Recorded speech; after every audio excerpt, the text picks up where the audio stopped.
At first glance, Amina looks like any other child, and yet she is a survivor.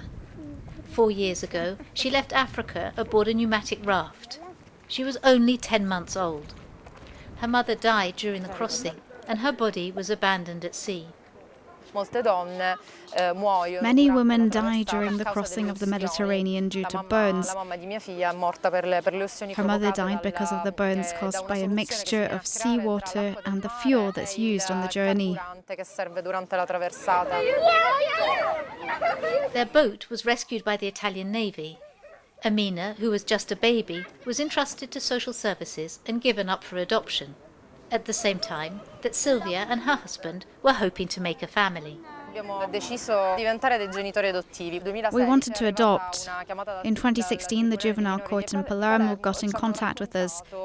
They told us the story of a baby girl who was only a few months old, who had arrived in Lampedusa, having left Libya. Like Amina, nearly 70,000 minors have arrived in Italy without their families, after having crossed the Mediterranean between 2014 and 2018, at the height of the migration crisis.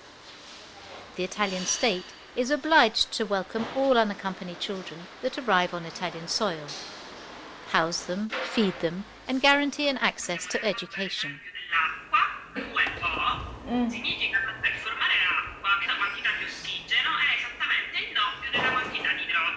Due to coronavirus, ADIARRA, who's 15, is studying online. She arrived in Italy from Mali 2.5 years ago and has had to catch up with her education in order to be accepted into a technical high school in Palermo. I had to learn Italian first. I was signed up first for middle school and then high school. I'm doing well thanks to everyone who helps me here and who never left me. There's always someone to help. She is monitored by social services, but also by a legal guardian appointed by the court of Palermo, who regularly comes to visit. LILA has been ADIARRA's legal representative for 2 years. This is a volunteer position, and her mission is to make sure that ADIARRA's legal rights are respected. The guardian represents the minor for all the formalities with school, the administration, but it goes over and above all that. The guardian makes sure that the child grows up in a stable environment so that they don't get into trouble and can find their own path. Thanks to LILA, ADIARRA found a foster family, an Italian couple that she will meet in a few weeks in the north of the country. At first she'll go to stay with the family just for a week. Then we'll see if she's happy there. At that point, if she agrees, she'll stay there permanently. In Palermo, there are about 100 guardians working voluntarily. They are part of a program that accompanies foreign minors who have no family members in Italy and help them integrate more easily. With the Guardians, we work on a personalized education project for each child, based on their own wishes, their abilities, and the context and the necessities of the job market. A tough job market where MOUSSA has managed to find employment. After a 5-month training period, he was taken on by this Sicilian restaurant. He comes from the Ivory Coast and crossed the Mediterranean alone when he was 15. They gave me a chance here. They taught me everything. Now I know how to make spaghetti, antipasti, pasta dishes.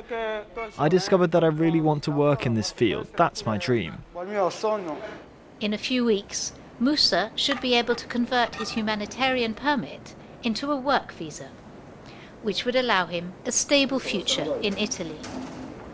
He's a lively young man, very dynamic. You can see he's working to learn, to grow up, to make a future for himself. A future that would allow him to help and support his mother and 4 siblings who stayed in the Ivory Coast.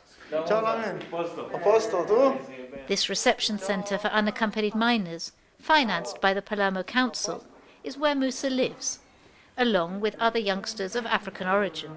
They are all worried about finding work, making some money. Not for their own personal comfort, but in order to have something to send to their families.